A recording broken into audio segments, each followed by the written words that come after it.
The American film industry has seen a lot of fine actresses, but only a few of them can match the poise, talent, and beauty of the actresses from the Hollywood Golden Ages. Today's video is a story about Joan Fontaine, one of the most beautiful and talented actresses to ever hit the silver screens. But before we go on, make sure you are subscribed to this channel by tapping the subscribe button, especially if you're new here. Without further ado, let's dive in.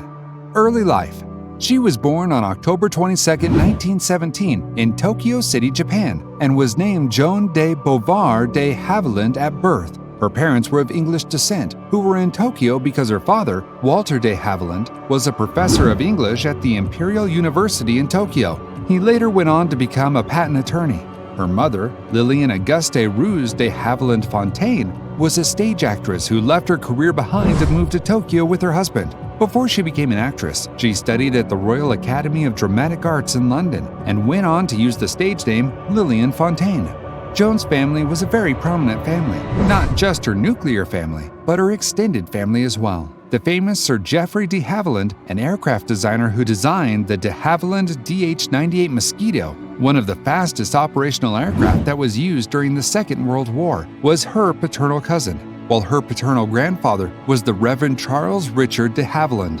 Her parents got divorced 2 years after her birth because her mother found out Walter was soliciting the sexual services of geishas. The divorce wasn't finalized until February 1925, but the couple lived separately. Lillian took custody of little Joan and moved to the United States with her elder sister Olivia. This was because Joan wasn't a particularly healthy child and had developed anemia, combined with an attack of measles and a streptococcal infection. It was so bad, the family doctor advised Lillian to take Joan and Leigh for the U.S. They lived in Saratoga, California, and Joan's health started improving. Must be something in that California air.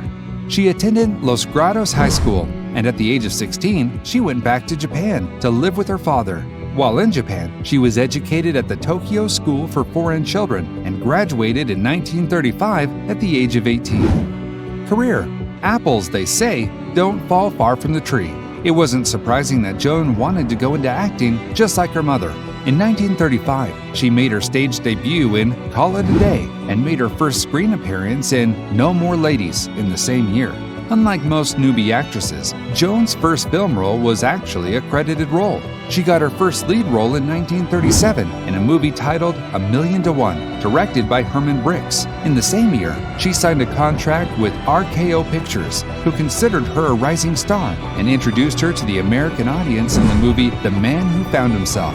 It wasn't a great movie, and Joan later confessed that the movie had an A budget but a Z story. But she wasn't so concerned. She got paid after all. She continued to star in moderately successful movies, although the success, or rather failure of the movies, wasn't exactly her fault. The production house just wasn't the best at making movies. Her luck changed for good when she met David O. Selznick at a dinner party and had the privilege of sitting next to him. One thing led to another, and the next thing she knew, she was taking a series of film tests for a role in one of his films. After 6 months of preparation, she starred in Rebecca in 1940. It was like a second debut for her, and she received a lot of encouraging reviews for her brilliant performance. She was nominated for an Academy Award for Best Actress, although she didn't win it that year. She won it the following year for her role in Suspicion. Both of these movies were directed by the talented movie maker Alfred Hitchcock. Her instant rise to stardom was followed by several other offers. Every director wanted her on their movies. Selznick and Hitchcock were the luckiest and got to film several movies with her. In 1944, she refused a role from Selznick because he wanted her to star in the film I'll Be Seeing You, and she was sick of playing the sad sack. In most of her movies, her role required her to cry, and she once complained that they wanted her to cry the Atlantic. Selznick did not find this funny and suspended her for 8 months, during which she couldn't work with any other directors because she was under a contract with Selznick. In 1946, she went to set up her own production company, Rampart Production, with her husband at the time, William Dozier.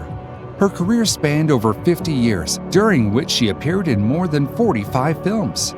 Personal life.